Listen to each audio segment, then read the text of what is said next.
Shalom, Swamiji. Can you provide clarification on a yogic lifestyle while being a householder? What does it look like? How do we prioritize our practice? A yogic lifestyle of a householder is the lifestyle of a yogi. A yogi lifestyle of a householder is the lifestyle of a yogi. Whether you are a householder or you are something else, if you are a yogi, there will be a few things that you are going to apply. First of all, a householder has a great scope for the practice of karma yoga. Karma yoga is the yoga of selfless service, is the most important yoga. Through karma yoga, you can reach all the other yogas safely. So there is so much scope for a householder to practice karma yoga, to practice the yoga of selfless service. But I would suggest to that householder to learn from a teacher how the method of karma yoga. But definitely a householder can do it. A householder can easily practice bhakti yoga, the yoga of devotion. Every day sometimes should be dedicated to a little puja, to the chanting of the divine name, to study of devotional scriptures. Doesn't need to be much time, just a few minutes of each of these items. And I know many householders that are happily practicing Ashtanga yoga, the yoga of 8 limbs, which is the yoga of meditation. Every householder can attempt to practice the yamas and the niyamas, the ethics and the morals of Raja Yoga, which are very practical, very good thing to practice in daily life. I know of many householders which are regulars in the practice of yoga asana, yogic postures and pranayama, which are other 2 limbs of Ashtanga yoga. As for meditation, meditation is equally important for householders and non-householders. The best time for meditation is in the early hours of the morning, just at sunrise, just before sunrise. So obviously householders need to take into consideration the other members of the family. So a householder can dedicate a corner of the home and turn it into a meditation room. You can take even a little corner and screen it with a small altar, a meditation mat, and a little cushion, and a lamp, incense, some flowers.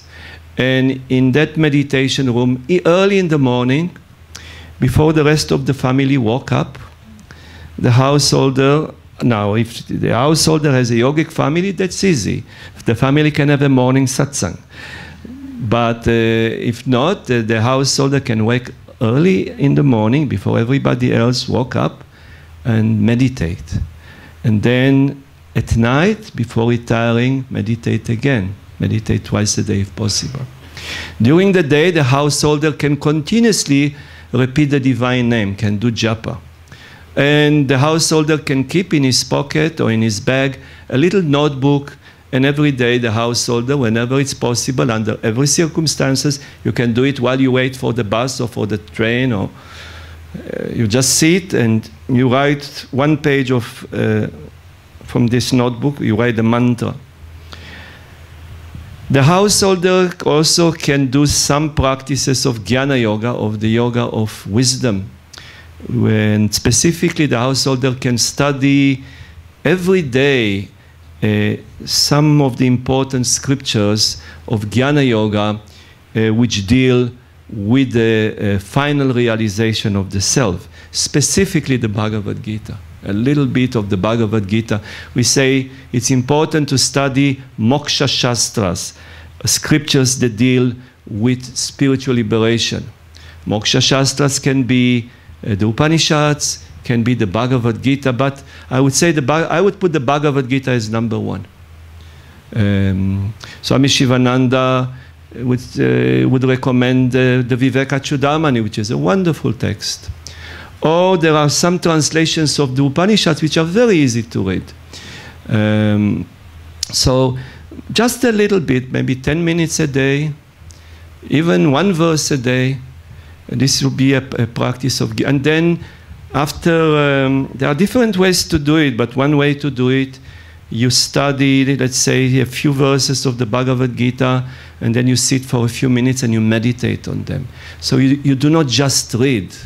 You take this reading, and then you contemplate, yes? You reflect upon it, and then you meditate on it. Then it becomes a practice of Jnana Yoga, of the yoga of wisdom. So, and the householder can fill in a small spiritual diary. He can sit for 5 minutes before retiring and just fill in the spiritual diary. And if the householder has a guru, he can send to his guru the spiritual diary once a month, so the guru can check up the spiritual diary and can send to you his or her remarks and so on, so you can improve your practice.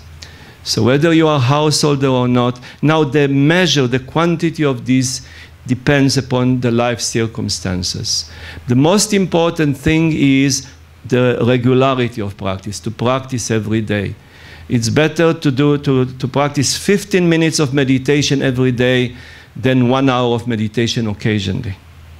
It's better to practice 20 minutes of yoga asanas every day than 1.5 hours occasionally. The daily practice is more precious than occasional long practice. Now, there may be times where you can take a vacation, come to an ashram, and for 1 week, 10 days, 2 weeks, go into a spiritual retreat. Observe mauna, observe silence, and do spiritual practices, disconnect for a few days from the world, and just dive deep within spiritual yogic practices. All these things can be done by a householder. Swami Sivananda would say, turn your home into a forest. Allegorically, turn your home into a forest.